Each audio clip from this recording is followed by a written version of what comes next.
Right, so as promised, I was going to do a video about the WR500.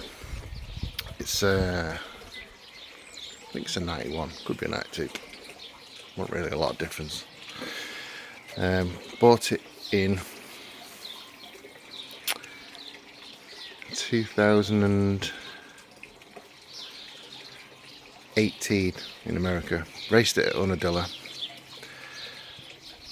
Put it all into parts, shipped it back over here, raced it at Farley Castle same year, and then set about modifying it, not permanently modifying it, because I can put everything back to how it was.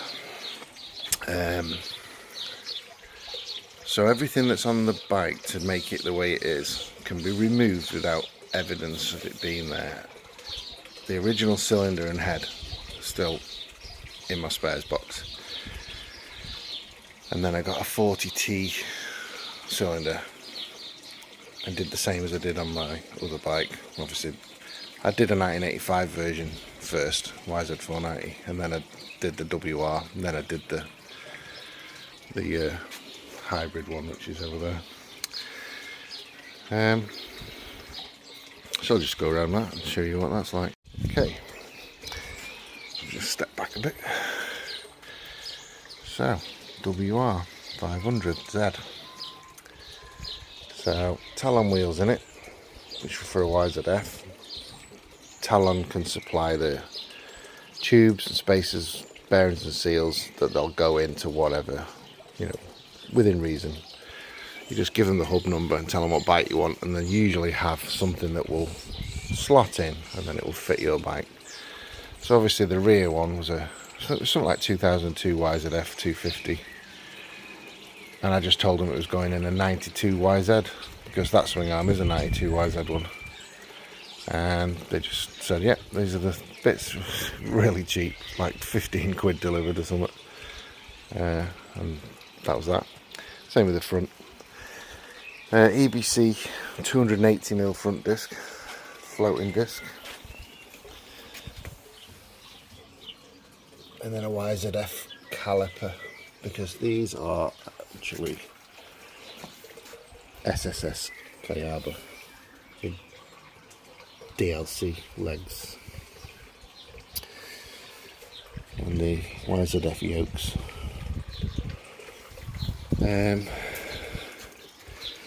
This is a cool little thing. So this was something that Doug Duback used to use, which was a linkage which changed the sort of sweep of the pedal, and it makes it change gear easier. This is Billet Ali. This is Billet Ali. PWK Air Striker again. And same thing as on the other one with the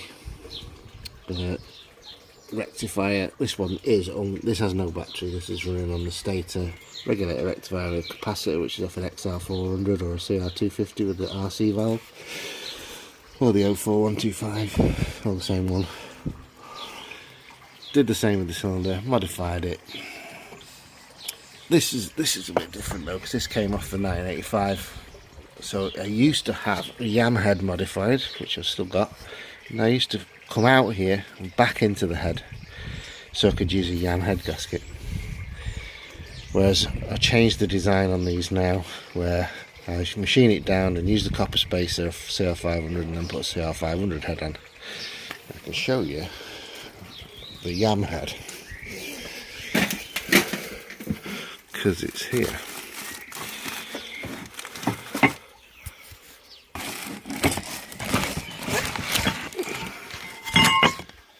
So that's the Yam head, and because you take a lot of the fins away, it ends up being a bit weak, so you have to make this big brace here, because otherwise this flexes and it will crack. That's my temp sensor, where that went. That's the outlet, which went into a Y and into the top of the radiators. And these tubes were so this is just like a mini jacket, and then that's where it would go back in. So it'd come out of that one on this side of the cylinder, and go into that, go around and up. So, and that gives real good power, and you can put that on an air-cooled cylinder and run a radiator. You wouldn't even have to run a pump if you don't want, because it will convect. If your radiator is higher than it, it will just circulate. But if you run the pump, it stops detonating, and that one's skimmed as well. Gives massive power, that one. And you can use the standard Yam head gasket. So I've got an FMF silencer, an Olin's shock, and a cold pipe. Same guy made that pipe as made that pipe. Same clutch case, but not cerakoted.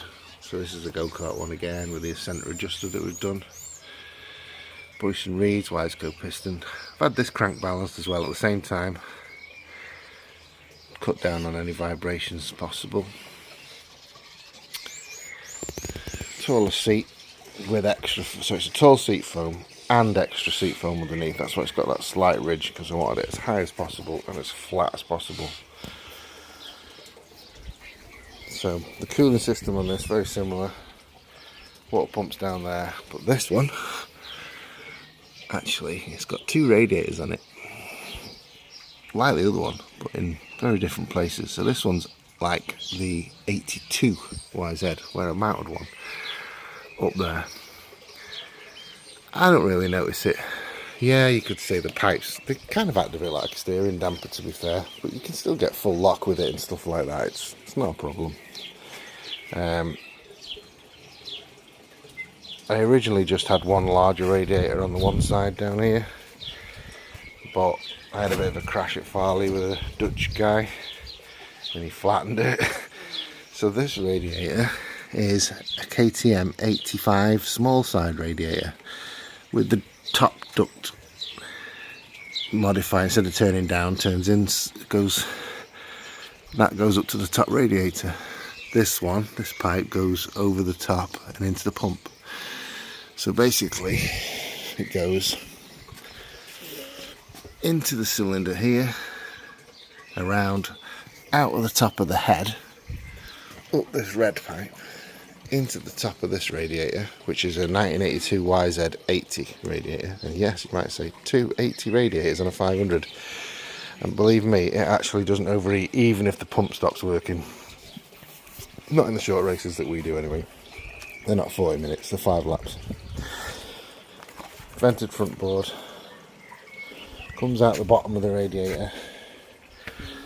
That then goes into the KTM radiator, down through that, out of the bottom of that, just over the top of that loop there, and into the pump and back round again. And it works really well. But I have an expansion tank here, so any coolant that it expels goes into this tank, which is off a gas and I modified it with that fit in there. So any coolant that comes out goes into the tank. When it wants it, draws it back in again. That just fits around the headstock. Can't ever get it to bloody sit properly. But they were never actually fastened with any brackets on the gas, so it couldn't go anywhere. Another one of the shook outs. Another Magura hydraulic clutch. And aluminium foot pegs, which a lot of people hate, but they're alright. So that's the WR500.